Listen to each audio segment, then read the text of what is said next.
बरेच लोक गृहिणींना अत्यंत कमी लेखतात, मात्र आज मी तुम्हाला अशा एका गृहिणीची गोष्ट सांगणार आहे जिने अक्षरशः इतिहास घडवला. Margaret Mitchell. लहानपणापासूनच मार्गरेट मिशेलला पुस्तक वाचण्याचं प्रचंड वेड होतं. तिच्या वयाची इतर मुलं बाहेर जाऊन खेळायची, तर मार्गरेट घरात बसून अक्षरशः पुस्तके गिळायची. 5 वर्षाची असतानाच तिनं मोठी माणसं वाचतात तशी पुस्तकं वाचायला सुरुवात देखील केली होती. एक अपघात झाला आणि त्यामुळे तिला पत्रकारिता हे करिअर म्हणून निवडावं लागलं. काही वर्ष तिने पत्रकार म्हणून काम केलं.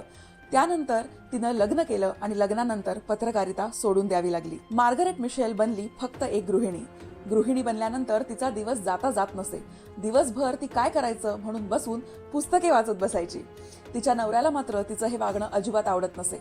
एके दिवशी तिच्यावर चिडून तो तिला म्हणाला, तू काय दिवसभर पुस्तकं वाचत बसतेस? या पुस्तकं वाचण्याचा काही उपयोग तरी आहे का? एवढं वाचण्यापेक्षा एखादं पुस्तक लिही तरी. नवऱ्याने बोललेली ही गोष्ट मार्गरेटच्या डोक्यात राहिली आणि तिने पुढची 10 वर्ष मेहनत घेऊन एक पुस्तक लिहिलं. त्या पुस्तकाचं नाव आहे गॉन विथ द विंड.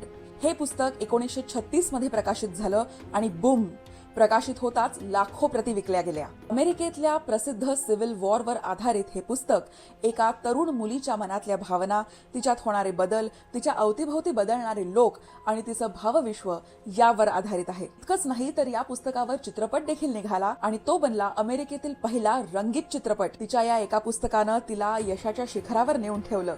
लोक तिची तुलना मोठमोठ्या लेखकांशी करू लागले.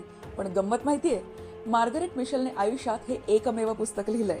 पुढे कार अपघातात तिचा मृत्यू झाला, मात्र आजही तिचं नाव अजरामर आहे. अमेरिकेतील सर्वाधिक विक्री होणाऱ्या पुस्तकांमध्ये आजही गॉन विथ द विंडचं नाव आहे.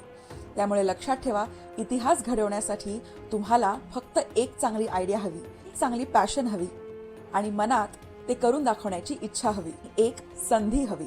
तर तुमच्या मनात देखील अशीच एखादी कल्पना असेल तर लिहून बघा.